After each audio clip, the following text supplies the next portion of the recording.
Permission granted. Thank you, Madam Speaker.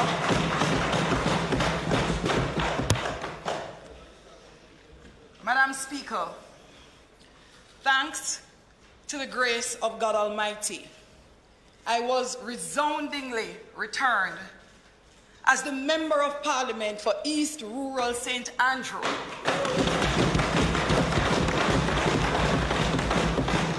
East Rural St. Andrew, my home, is one of the most geographically, culturally, and economically diverse constituencies in this honorable House. The coffee capital of the world, the strawberry capital of Jamaica, the birthplace of cultural icons, the standard bearer of ecotourism, and a shining example of economic and infrastructural resilience despite the prevailing challenges. I am extremely proud, Madam Speaker, to represent this constituency of resilient, innovative, caring, and honest Jamaicans.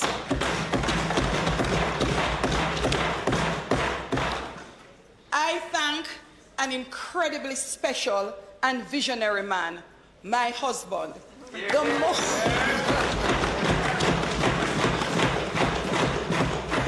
the most Honorable Prime Minister, Andrew Michael Holness, for having shown boldness and foresight when he threw his full support behind my candidacy.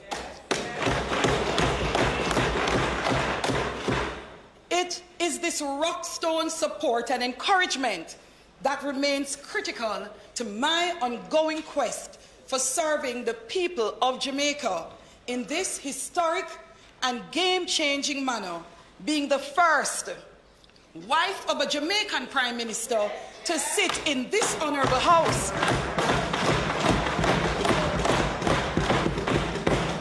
And Madam Speaker, most pleasurably, as a duly elected representative of this House. I would also like to thank our two boys, two men, Adam and Andrew Matthew, for their consistent support over the years. Madam Speaker, as a second-term MP, I must say how overwhelmingly comfortable it feels to have so much more company on this side of the chamber.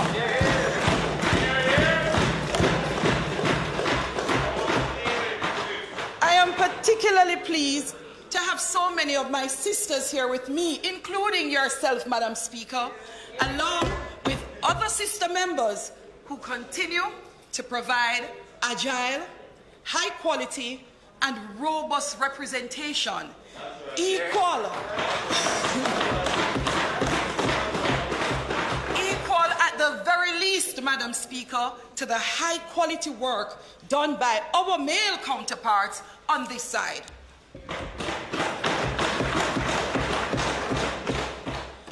Not to be forgotten are my sisters on the other side, who though very few in numbers, continue to represent a significant percentage of the composition on that side.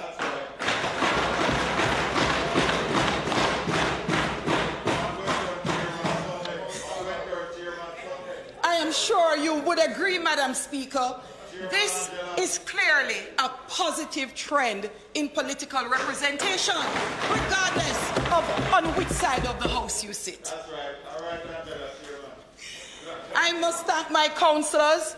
I believe Neville Whitaker, my darling girl Celia James, and Councillor Shine, Alvin Francis, properly called. They are here sitting in the top there. Thanks for being here and supporting. I have a special team of young persons at the constituency office, and I have to give special thanks to my constituency staff, my supporters, collaborators, donors, as well as my close circle of family and friends for having my back. Madam Speaker, I proudly report in respect of my rich stewardship powered by resilience, innovation, care, and honesty. East Rural St. Andrew is rich in resilience. Our projects and programs are sustainable. They are meant to provide lasting and fundamental improvements in the lives of our people. We are rich in innovation. The people of East Rural St. Andrew are creative, applying innovative strategies to achieve the highest level results while ensuring efficiently executed, cost-effective projects. East Rural St. Andrew is rich because we genuinely show care for each other, including our elderly, our young, or otherwise most vulnerable. We are our brothers and sisters keepers. We are not only here to provide care packages and disaster mitigation support, but we are constantly finding ways to give our neighbors a hand up and a chance to design for themselves a better quality of life.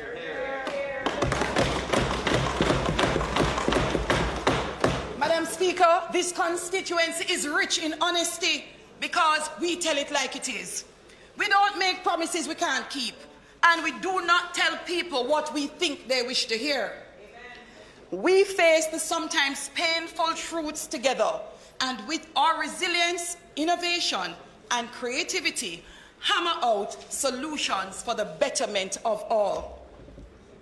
Madam Speaker, our achievements have been secured in a collaborative form with all entities of government, precisely because, Madam Speaker, as MP for East Rural St. Andrew, my constituents expect me to be the minister of all things. Madam Speaker, the Louise Bennett Square was established September 8, 2019, as we celebrated the centenary of her birth in Gordon Town.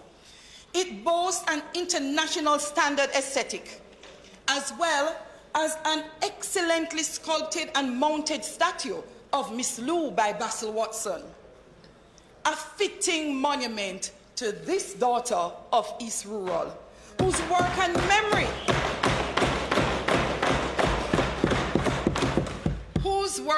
memory we hope will soon be recognized with the designation of national icon. Thanks to the logistic support of Ministers Grange, the financial plus technical support from the Ministries of Tourism and Local Government through Ministers Bartlett and Mackenzie, we now have a fine example of a cultural tourism destination that is not only world-class, but is also, as Miss Lou would say, strong and everlasting. Only for you. Our key strategy in celebrating the lush beauty of East Rural St. Andrew is proudly utilizing the vibrant national colors black, green, and gold, and in refurbishing the public spaces in our constituency. These are now used by cultural ambassadors as prime locations for events, video and photo shoots in communities like Maryland, Red Light, Irish Town, Tambourine Tree, and Gordon Town. We have become the standard bearers in cultural representation, thanks to the Spruce Up Jamaica campaign. Plans are in high gear to establish the East Rural St. Andrew Development Fund, designed to maintain the beauty of these spaces and creating a legacy of enriched communities through strong community organizations. Madam Speaker, indigent housing. Indigent housing is a critical pillar for how we care for our most vulnerable. We have facilitated through the Ministry of Local Government and Rural Development 2 homes, and through the Hope Program, another house. The Hope Program has already approved 2 additional units to be constructed this financial year. Our beneficiaries so far: Warburton, Irish Town, Catwell, Linda's Gap, and Francis from Bull Bay. They now enjoy a significantly higher standard of living and are better for it.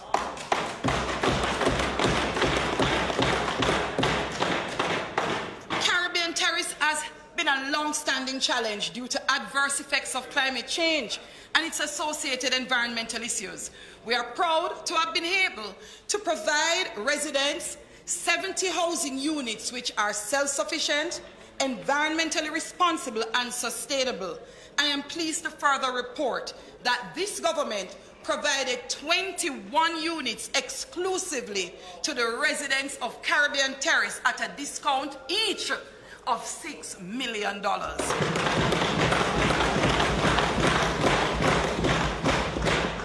Madam Speaker, our CDF housing allocation would normally provide a window, a door, a few sheets of ply, zinc, or a couple bags of cement. But it could never build one single house.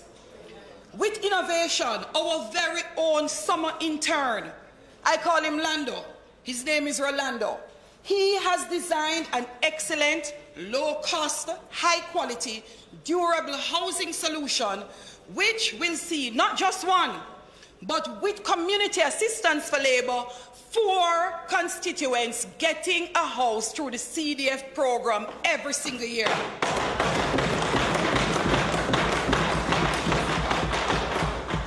400 square feet of adaptable space, each at a cost of less than $750,000. And if you look at it, Madam Speaker, this is priceless.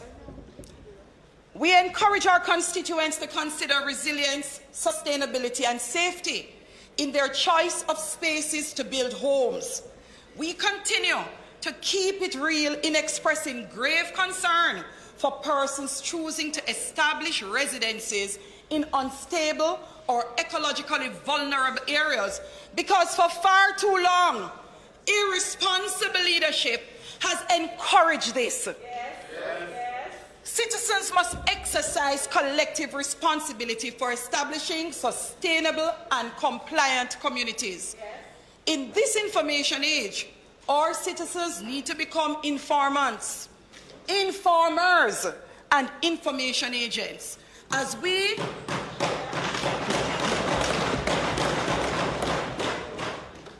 inform each other of the dangers and risk of settling in these vulnerable areas, sharing mitigation strategies, as well as informing the government where these settlements have begun or seem to be developing, so that we can engage in very early intervention. Madam Speaker, I want to proudly advise that the Gordon Town breakaway, which was slated to be repaired at a contract valued at $187 million, was completed in record time. It was also completed under budget, thanks to the excellent execution of the NAA and Kinetic Engineering Services. That is the massive work of the Gordon Town breakaway. Oh, don't worry, we will use it. In early November 2020, this critical stretch of road was damaged due to severe weather conditions associated with Tropical Storm Eto. It became immediately necessary for us to do the repairs, as lives and livelihoods were threatened. We do not only report this very efficient and sustainable repair to the Gordon Town breakaway, but we can also report that East Rural St. Andrew was gifted from this adversity with the Savage Pen alternate route valued at $58 million. The constituency and the lives of our citizens have become richer for it. Madam Speaker, of course, the challenges that plague this constituency are many. Environmental weaknesses combined with years of infrastructural neglect continue to see us facing major breakaways. At Craighill, Robertsfield Settlement, Bloxburgh, and Cane River, even as we celebrate the repairs to Gordon Town. Madam Speaker, I ask that the member's time be allowed and she be permitted to complete her presentation. The question before the House is that the member be given sufficient time to complete her presentation. Those in favour? Aye. Those against? The ayes have it. Member.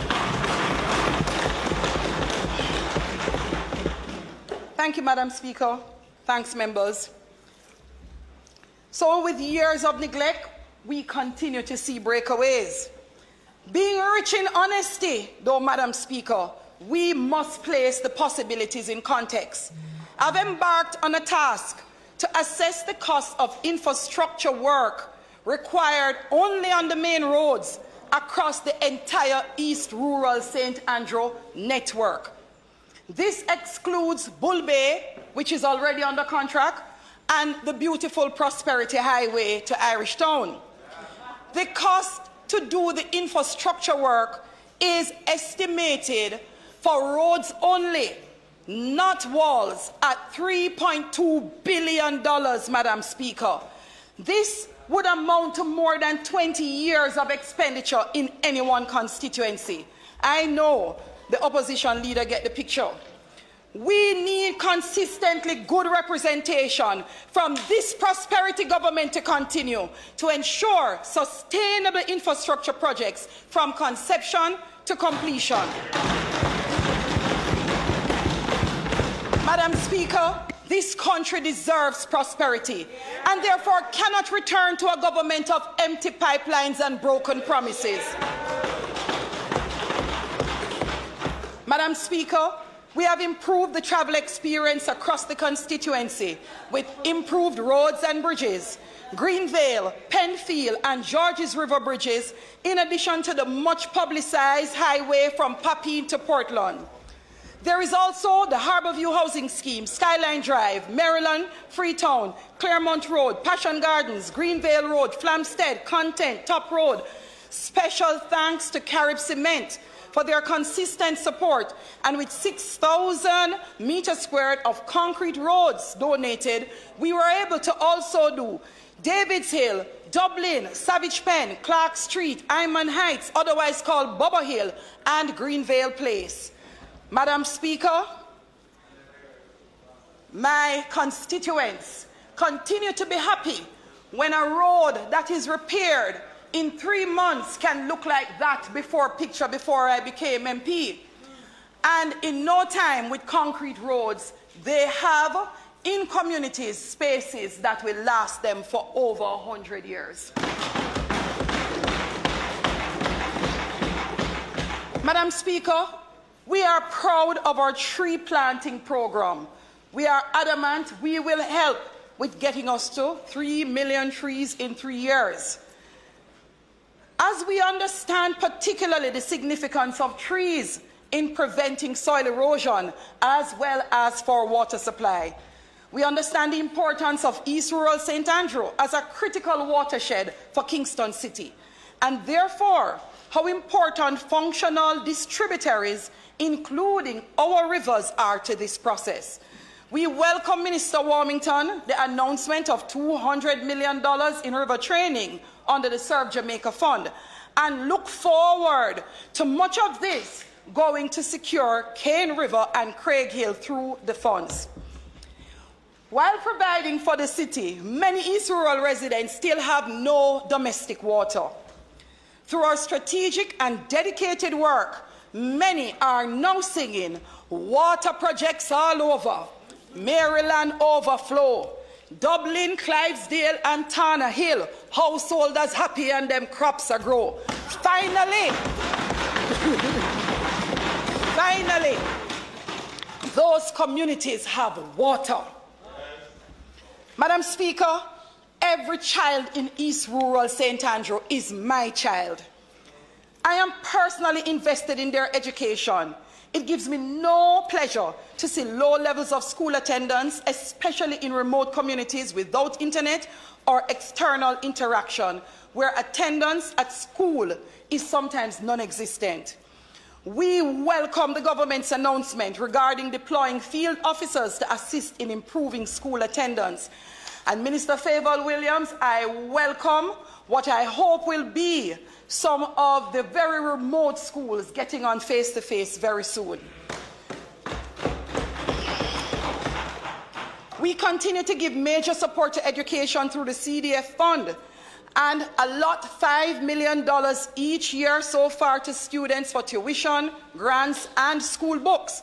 But we don't only do this. Every year we ensure through private sector support that $5 million is matched by $5 million more.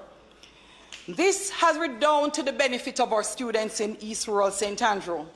We have issued 600 pairs of unisex high-quality black leather shoes to every student in need. And we have supported online learning by issuing 300 tablets, 140 computers right across the constituency. Like most of Jamaica, we are anxious to return to face-to-face instructions as the future of our children depends on it. Madam Speaker, the Juliet Holness Foundation, in collaboration with Starkey Hearing Foundation, has brought hearing health care to 3,000 Jamaicans. We have been able to provide diagnosis, free hearing aids, as well as hearing aid maintenance to these needy Jamaicans. I am also pleased, Madam Speaker, to have been invited by the Issa Trust Foundation to lead a delegation, including the National Health Fund team, to tour the Direct Relief headquarters in Santa Barbara, California. My advocacy for much greater support resulted in what was planned as 6 specialized medical refrigerators to be donated to the Jamaica's healthcare system, being increased to a whopping 20 units at the cost of $160,000 US. Our healthcare system, Madam Speaker, is better for it, particularly now for storage of critical medication, including vaccines across Jamaica. Madam Speaker, throughout COVID, there has been an outpouring of support from various government care programs and also substantially from corporate Jamaica.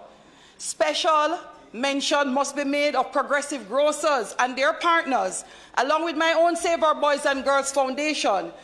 Through funds raised, we were able to distribute an unprecedented 28,000 food and sanitation packages.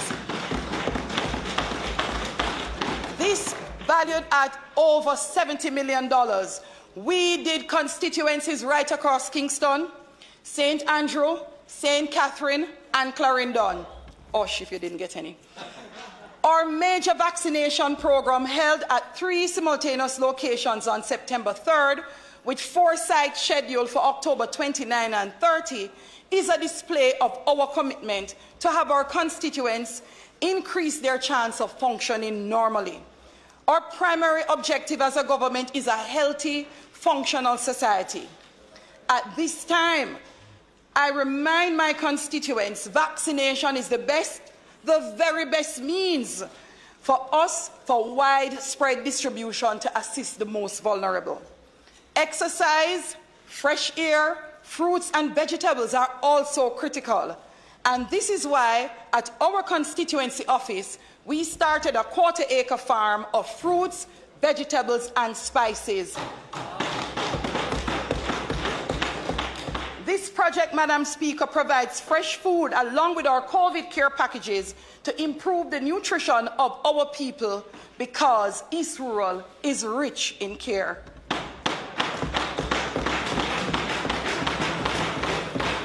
Madam Speaker, we have revolutionized approaches to agriculture, and creative strategies have been implemented for strawberries, winter vegetables, Irish potatoes and coffee. Irish potato became a major economic driver for the constituency, providing sustainable income for farmers during periods of low coffee prices. With yields far outpacing the national average of 16 tons per hectare, we are generating 20 tons per hectare in Irish potato.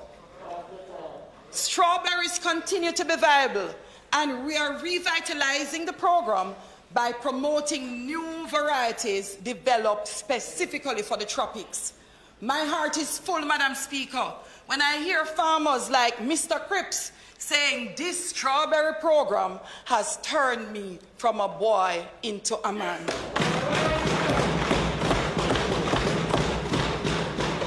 Our winter vegetable program, using higher priced, top quality, F1 hybrid seeds, has boosted vegetable production and productivity significantly.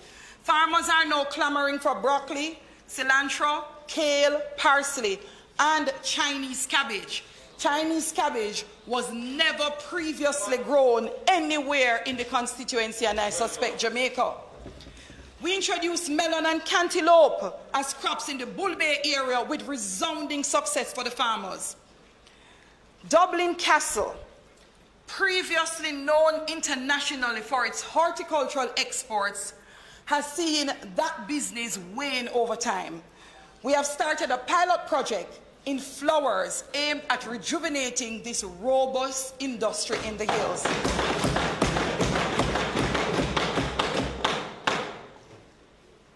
Madam Speaker, the challenges with coffee continue to plague the constituency.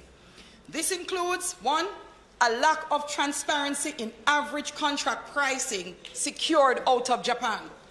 2, the absence of an effective cooperative structure for negotiating terms for all coffee farmers. And finally, the use of middlemen in the existing structure for distributing government resources intended to benefit the farmers. In response to these challenges, we successfully convened the first ever coffee symposium held in Jamaica, examining all the issues with respect to coffee. We brought farmers from East Rural, West Rural St. Andrew, farmers from Portland and St. Thomas to this symposium to consult with a comprehensive list of other stakeholders on strategies and value-added solutions for the coffee industry. I have also sat with and made recommendations on what has been the observed deficiencies to the Jamaica Agricultural Commodities Regulatory Authority, which we know as JACRA. They have made some assurances. I will say I have received some serious assurances that they will explore, 1, very meaningful, utilizing their knowledge of the contract prices in Japan to establish a price index mechanism to assist local farmers in determining a reasonable range of prices for their produce. I must say to my farmers, the government does not set coffee prices. This is just to help you have a better appreciation of what the government knows is going on in Japan that you cannot see, to help you to determine what you must push for as a farmer. JACRA has also agreed to engage the well-established extension service of RADA to maximize benefits from the government's resources directly to the farmers, because they're already going on all these farms for all other produce. I must recognize the work of RADA, Kingston and St. Andrew. Its chairman, Mr. Benjamin, the extension officers in the constituency, Messrs. Rogers, Faulkner, Harvey, Deans, and Ms. Fuller, who continue to make all the difference for our farmers. In addition, Madam Speaker, to 80 million allocated by the government some time ago for struggling coffee farmers, we were successfully able to negotiate economic support to the tune of $60 million from the leaching donation, which secured a JCB backhoe for collective use of the farmers, 7,000 bags of fertilizers, pesticides, fungicides, mist blowers, motorized sprayers, knapsacks, and so much more, directly, which went to the benefit of the small coffee farmer.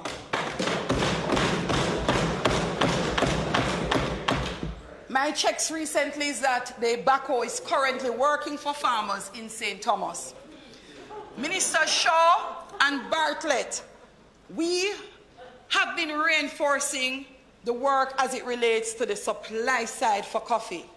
But on the demand side, Minister Bartlett, we would like you to advocate that in order to boost the demand and to create additional value chain opportunities for the local coffee farmers, Blue Mountain Coffee must be served in every single tourist attraction in Jamaica.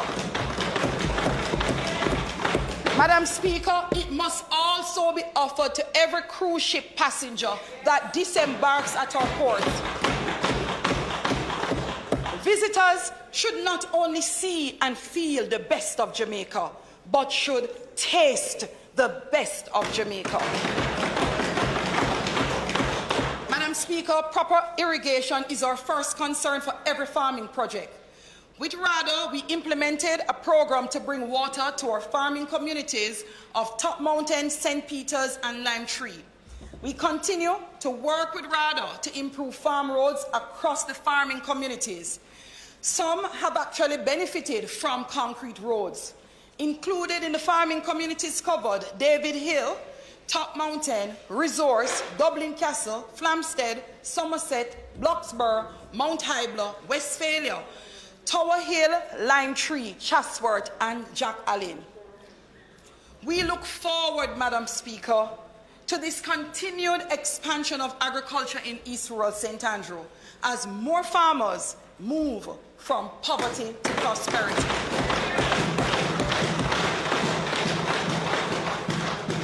Madam Speaker, the record speaks for itself. I work with and for the people of East Rural St. Andrew in culture, water, roads, walls, bridges, and housing infrastructure. This Member of Parliament works for her East Rural family in education, human development, community development, health, sports, welfare, and security, while serving in the national interest through the various committees of Parliament on which I sit. We promise to continue to work tirelessly each day for the upliftment of our people, and with the help and guidance of the Almighty, I remain equal to the task. Madam Speaker, our solid resume established over the last 5 years of selfless work on behalf of East Rural and the wider Jamaica will continue to be expanded by resilience, innovation, care, and honesty, so that Jamaica may, under God, increase in beauty, fellowship, and prosperity.